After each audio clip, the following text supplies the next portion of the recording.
تو طارق کھوسا صاحب نے رجسٹ کیا تھا، انکار کیا تھا، ان کو وہاں سے ہٹا کر انہوں نے سیکریٹری نارکوٹکس سے لگا دیا تھا. عبرت ناک ان کو مثال تو نہیں بنایا گیا. طارق کھوسا جیسے بڑے، میر زبیر جیسے بڑے کم لوگ ہوتے ہیں. بات آپ کہیں کہ کسی اور سائڈ پہ چلے گئے. میں بتانا چاہ رہا ہوں کسی کو اسٹرانگ یہاں پہ ایک اس ایڈمنسٹریٹر نہیں سوٹ کرتا، لیکن عمران خان صاحب کا میں یہ تھا کہ نہیں یہ تھوڑا سا اس سے ہٹ کے ہوں گے، یہ بات نہیں کریں گے، یہ اپنا بندہ ہونا چاہیے، اپنا وفادار ہونا چاہیے، جس کو ہم کہہ دیں اور اس پر وہ لے کر آئیے، اس پہ ایمان لے کر آئے. تو اس طرح ان کی سوچ جو تھی وہ ہمیں یہ پتہ چلتا. ان کی بھی اسی طریقے کی لڑائیاں شروع ہوئی ہیں عمران خان صاحب کی. ان کے ہم ہی کہہ سکتے ہیں کہ خان صاحب نے یہ عوام سے بڑے وعدے کیے تھے، انہوں نے دعوے کیے تھے، سو اپنا ایجنڈا جو انہوں نے امپلیمنٹ کرنا ہے تو اس کے لیے بڑا ضروری ہے کہ ان کے وفادار ہیں، ان کے جہاں پہ وہ آ کے جس پہ ان کو ٹرسٹ ہے ان کو لگائیں اور ان کے ذریعے رزلٹ لیں. پہلی لڑائی ہم نے دیکھی وہاں پہ ان کے ساتھ قاضی فیضیسہ صاحب کے ساتھ وہاں لڑائی شروع ہوئی، پھر میڈیا کے ساتھ ان کی لڑائیاں شروع ہوئیں، پھر ہم نے دیکھا کہ اب ان کی اس کے ساتھ الیکشن کمیشن کے ساتھ لڑائی شروع ہو گئی. یہ تو زیادہ ایک خوفناک شکل اس میں اختیار کرتے جا رہے ہیں. جس طرح کہ یہ کلیش ہو رہا ہے، یہ اٹس ہیڈنگ ٹورڈز وہ کہتے ہیں نا ایک مطلب بگ فیاسکو یا ڈیزاسٹر کی طرف جا رہا ہے. اور سپریم کورٹ آف پاکستان جو ابھی تک چپ کر کے بیٹھی ہوئی ہے، سارے معاملات دیکھ رہی ہے، کیونکہ اس کی اپوزیشن تو سپورٹ کر رہی ہے الیکشن کمیشن کو، جیسے پاکستان میں آپ کو پتہ ہے ہر اپوزیشن کرتی ہوئی ہے. اب جو وہاں پہ جو اصل چیز نکلی ہے کہ وزیروں کو جو کہا کہ اٹیک کریں اس پہ، پرسنل اٹیک کریں اس پہ آ کے سلطان سکندر راجہ صاحب کے، وہ ہمارے سامنے آ رہے ہیں. حکومت تلی ہوئی ہے جی ہم ان کو کام نہیں کرنے دیں گے یا یہ یہاں پہ نہیں رہیں گے. اس کے بار بار فواد چوہدری صاحب کہہ رہے ہیں کہ بہتر ہے سلطان سکندر راجہ صاحب جو ہے نا وہ استعفیٰ دے دیں، ریزائن کر دیں، کیونکہ ان کو یہ پتہ ہے کہ ان کو ہٹانے کا جو طریقہ ہے سپریم جوڈیشل کونسل میں جائیں، ان کے پہ آ کے مکس کنڈکٹ وغیرہ کے الزامات جو بھی لگیں وہاں سے فیصلہ لیں. وہ حکومت کو لگ رہا ہے کہ شاید سپریم کورٹ سے ہم فیوریبل فیصلہ نہیں لے پائیں گے، لہٰذا وہ یہ دباؤ بڑھا رہے ہیں اس پہ چیف الیکشن کمیشن پہ. ان کا خیال ہے بیوروکریٹ ہیں، یہ زیادہ دیر سے کھڑے نہ رہ سکیں، یہ دباؤ نہ برداشت کر سکیں. پاکستان میں بیوروکریسی میں اتنی وہ تڑ کہتے ہیں نا وہ نہیں ہے، اسپائن نہیں ہے، سو چھوڑ جائیں گے. سو ایک نفسیاتی حربے کے طور پر یہ سلطان سکندر راجہ پہ جس طرح کے اٹیکس کیے جا رہے ہیں وہ اگین انڈرسٹینڈیبل ہیں، کیونکہ کیبنٹ کی میٹنگ میں جب بھی میٹنگ ہوتی ہے کیبنٹ کی ہر ہفتے تو تلاوت قرآن پاک کے بعد جو پہلا ایجنڈا ہوتا ہے عمران خان صاحب پوچھتے ہیں وہ ای وی ایم کی ہوتی ہے، وہ الیکشن کمشنر کی بات ہوتی ہے، الیکشن کمیشن کی ہوتی ہے. تو اب اس میں آپ کو بابر روان صاحب ہیں، پھر فواد چوہدری صاحب ہیں، پھر اس کے شبلی فراز صاحب ہیں اور یہ اعظم سواتی صاحب ہیں. یہ 3-4 ہیں جن کے ذمہ یہ ٹاسک ہے. آپ دیکھیں گے شاید آنے والے دنوں میں مزید وزراء جو ہیں وہ بھی ووکل ہو کے اٹیک کریں گے. بلکہ کل تو بڑا انہوں نے ایک طرح کی وہ کال دیے ایک وزیر صاحب نے کہ انہوں نے کہا جو فیصلے ہیں 2-3 ان کے الیکشن کمشنر کے، تو ممبران کو کہا ہے کہ آپ جو ہے اس کے خلاف ریوولٹ کر دیں، ماننے سے انکار کر دیں، ان پہ اس پہ ڈفر کریں. سو وہی سچویشن پیدا ہو رہی ہے. سپریم کورٹ کو جس طرح ڈیوائڈ کیا گیا ہے، سپریم کورٹ بھی ڈیوائیڈڈ ہے، اسی طرح وہ کوشش کر رہے ہیں کہ اس کو بھی ڈیوائڈ کیا جائے الیکشن کمیشن آف پاکستان کو اور ان کو ٹوتھ لیس کر دیا جائے الیکشن کمشنر. دوسری طرف الیکشن کمشنر جو ہے سلطان سکندر راجہ صاحب، حالانکہ بیوروکریسی سے جیسے میں نے کہا اتنی امید نہیں ہوتی کہ وہ پیروں پہ کھڑے ہو سکیں، لیکن وہ ڈٹ گئے ہیں. میں جاوید چوہدری صاحب کا ایک کالم پڑھ رہا تھا ایکسپریس میں، لکھتے ہیں انہوں نے اپنے کالم میں ان کی ہسٹری ٹریس کی ہے سلطان سکندر راجہ صاحب کی. وہ بڑی انٹرسٹنگ ہسٹری ہے جس میں انہوں نے بتایا ہے کہ جناب کہ آپ کا اس دفعہ پالا جو ہے نا غلط بندے سے پڑ گیا ہے، تو یہ بندہ آپ کے اس پہ کہنے پہ کام نہیں کرنے والا. اب اس سے مطلب یہ ہوا حکومت بھی ڈٹ گئی ہے، سلطان سکندر راجہ صاحب بھی ڈٹ گئے. اب اس کا کیا انجام ہوگا، کیسے ہوگا؟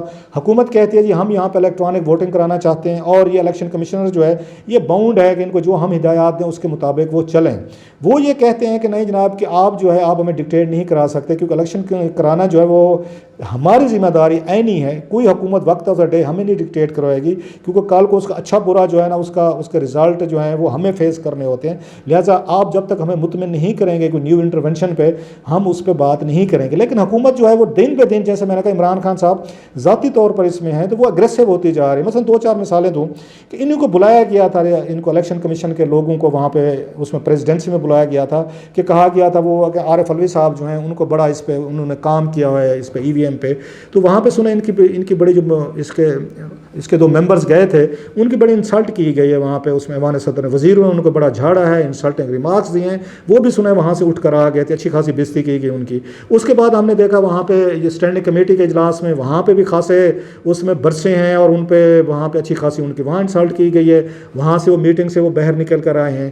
اب یہ اس کے بعد یہ پتہ چلا ہے کہ نادرا نے ایک بڑا سخت لیٹر لکھا ہے ان کو الیکشن کمیشن کو. ان کی آپس میں لڑائی ان کی شروع ہو گئی دو انسٹیٹیوشنز کی. سب سے جو بڑی بات کی کہ انہوں نے الیکشن کمیشن پہ الزامات لگے ہیں یا انہوں نے بڑے بمباسٹک قسم کے دعوے کیے ہیں انہوں نے کہ اعظم سواتی صاحب تو ون سٹیپ آگے گئے ہیں ماشاءاللہ, جن کے خلاف کرپشن کی اور ان کی ایریگولیرٹیز کی, ان کی مطلب بدعنوانیوں کی, ان کی مورل, ان پہ مطلب 5 کے قریب ان کے خلاف جوائنٹ انویسٹیگیشن رپورٹس FIA کی پیش کی گئی تھی سپریم کورٹ میں. تو وہ ان کی وہاں پہ وہ سب سے زیادہ اس کو لیڈ کر رہے ہیں. انہوں نے تو کہا ہے کہ الیکشن کمیشن کو آگ لگا دیں بھائی, اور کیا مطلب ہے. وہی والی بات جیسے سپریم کورٹ پہ نواز شریف صاحب نے حملہ کروایا تھا 98 میں, وہ کہتے ہیں اب نیا حملہ جو ہے الیکشن کمیشن پہ ہونا چاہیے. جیسے لوگ اس کو نہیں بھولے آج تک سپریم کورٹ آف پاکستان پہ حملے کو نواز شریف صاحب کا ایک ان کے لیگسی بن گئی, ایسے میرا خیال ہے اس پہ بھی لیگسی بننی چاہیے. پھر انہوں نے کہا جناب کہ انہوں نے پیسے پکڑ لیے, ایک وزیر صاحب نے کہا. پھر وہ کہتے ہیں جناب یہ اپوزیشن نے ان کو خرید لیا ہوا ہے. آج بلکہ وہ کہتے ہیں یہ اعظم سواتی صاحب جو ہیں کہ یہ جو ہے نا ان کی, میں ابھی ان بیان دیکھ رہا تھا کہ اگر چھوٹے میاں کی جیب میں ہے, دوسرا کہتا ہے ان کی گھڑی میں ہے. سو یہ ساری چیزیں جو ہیں اب اس سچویشن کو بڑا انہوں نے خطرناک رنگ دے دیا ہے. مطلب وہی ہے کہ اب وہ چاہتے ہیں کہ سارے انسٹیٹیوشنز پہ وہ جوڈیشری ہو, میڈیا ہو, اینکرز ہوں, ٹی وی ہو, یا یہ جو ادارے ہوں مین, تو ہمارا اس پہ ہولڈ ہونا چاہیے. مان لیتے ہیں کہ عمران خان صاحب اور ان کی پارٹی کے ذہن میں اچھی تجاویز ہوں گی EVM کو, لیکن جمہوریت میں اگر آپ بلیو رکھتے ہیں جمہوریت, اگر چائنیز ماڈل یا سعودی ماڈل آپ کو پسند ہے تو پھر ٹھیک ہے, پھر آپ ٹھیک کر رہے ہیں کہ پھر آپ کو بیٹھ کے سب کو اعتماد میں لینا پڑتا ہے. پھر اپوزیشن کے ساتھ آپ کو پارلیمنٹ میں بیٹھنا پڑتا ہے. ان کی آپ شکلیں نہیں دیکھنا چاہتے, ان سے بات نہیں کرنا چاہتے, تو صاحب ڈیفینیٹلی وہ بھی آپ کے لیے ہرڈلس کریٹ کریں گے. ان کے بھی سٹیکس ہیں, ان کو بھی انٹرسٹ ہیں یہاں پہ. سو پہلا جو آپ کو کام کرنا چاہیے تھا وہ پارلیمنٹ میں بیٹھ کے پارلیمنٹری کمیٹی بنا کے اس کو پورا آپ ان کو قائل کرتے جن پارٹیز نے بیٹھ کے کل کو اس پہ ووٹنگ میں شرکت کرنی. جہاں اگین اس میں جو 4-5 بڑی پارٹیز ہیں, صرف اکیلے PTI تو نہیں ہے. اگر یہی کام میں بھی وہ کرنے کی کوشش کرتے تو عمران خان صاحب بھی ان پہ یہی الزام لگاتے کہ شاید ڈاؤٹس ہوتے ہیں نا بندے کو, کہ اصل چیز کرائسس آف کانفیڈینس ہے, اعتماد ہو سکتا ہے مشینیں بالکل ٹھیک ہوں, بالکل صحیح رزلٹ دیں, اور جو عمران خان صاحب کہہ رہے ہیں ایبسلیوٹلی وہی کچھ ہو. لیکن جہاں پہ اتنی بد اعتمادی پھیلی ہوئی ہے ایک دوسرے پہ, اتنا سارا ایک کرائسس آف کانفیڈینس ہو, اس میں تو بندہ ایک دوسرے کو کسی کا وہ کہے گا نا پانی ذرا یہ پی لیں, وہ گلاس اٹھا کے دیں, وہ پانی نہیں پیے گا کہ پتہ نہیں اس میں انہوں نے کیا ملا دیا ہے. اب یہ تو ایک طرف ہے. حکومت کے پاس اب اس کے پاس پلان B کیا ہے؟ پلان B میں آپ کے ساتھ شیئر کرتا ہوں میں. وہ یہ ہے کہ یہ اس کیبنٹ کا اجلاس ہے, اس میں پچھلی دفعہ بابر اعوان صاحب نے, جو میری اطلاعات ہیں, میرے سورسز بڑے کنفرم مجھے بتا رہے ہیں کہ بابر اعوان صاحب نے پھر بریف کیا اسی پہ, اور بتایا گیا کہ جناب کہ ہم نے ساری کوششیں کر کے دیکھی ہیں, ہم نے وہاں بریفنگ بھی دی ہیں, ہم نے ان سے میٹنگز بھی کی ہیں, الیکشن کمیشن کمپنی جو ہے وہ نہیں مان رہے. تو پھر پوچھا گیا اس کا سلوشن کیا ہے, حل کیا ہے. بابر اعوان صاحب کو لوگ کچھ بھی کہیں, میں ان کو بڑا ذہین اور انٹیلیجنٹ مانتا ہوں, کیونکہ ان کا بڑا ایک وسیع تجربہ ہے ایک گورننس میں related. Out of the box solution ان کے پاس بڑے ہوتے ہیں بابر اعوان صاحب کے پاس. ان کی باقی مطلب میں بھی اعتراض کر سکتا ہوں بہت ساری چیزوں پہ, آپ بھی کرتے ہیں, لیکن ان کی انٹیلیجنس کے حوالے سے میں ہمیشہ اس چیز کو دیکھتا ہوں کہ ان کے پاس بڑے سلوشنز ہوتے ہیں. اب انہوں نے سلوشن کیا دیا ہے عمران خان صاحب کو کیبنٹ میں. وہ یہ کہتے ہیں کہ جناب کہ یہ اپوزیشن جو ہے نا وہ یہ کہتی ہے کہ ہماری سینٹ میں صاف ظاہر اتنی اکثریت نہیں ہے, اس میں ڈیسائسو نہیں ہے, پلس قومی اسمبلی میں بڑا ہمارے پاس وہ لٹل مارجن ہے.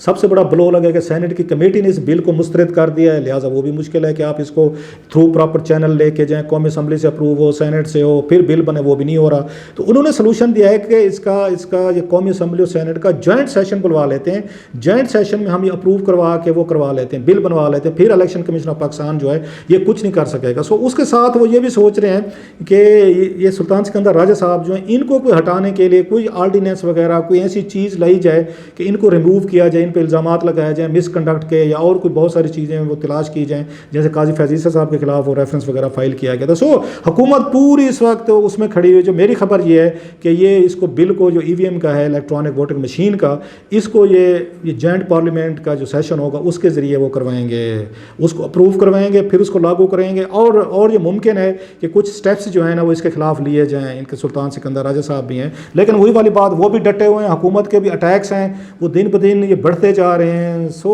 اب دیکھیں کہ آنے والے اس میں دنوں میں کیا سچویشن بنتی ہے. بہرحال عمران خان صاحب اس وقت مطلب اچھا یا برا ایک اس مہنگائی سے لوگ وہ اس وقت تنگ ہیں, ڈالر اوپر چلا گیا ہے, پیٹرول اوپر چلا گیا ہے, گیس کی آج کی خبر تھی ہمارے دوست خلیق کیانی صاحب کی ڈان میں 37% اس کی پرائسز بڑھائی جا رہے ہیں. ڈیلی بیسس پہ کام ہو, ایک دن ایک ہفتے پیٹرول, اگلے ہفتے پھر اس کی ڈالر بڑھ جائے گا, اگلے ہفتے اس کی آ کے آگے بجلی کی قیمت بڑھ جائے گی، اس سے اگلے ہفتے جو ہے وہ گیس کی بڑھ جائے گی، مہینہ 4 ہفتے پورے ہو جائے گا، پھر وہیں سے زیرو سے شروع، پھر وہ ڈالر اوپر تو پھر گیس پیٹرول۔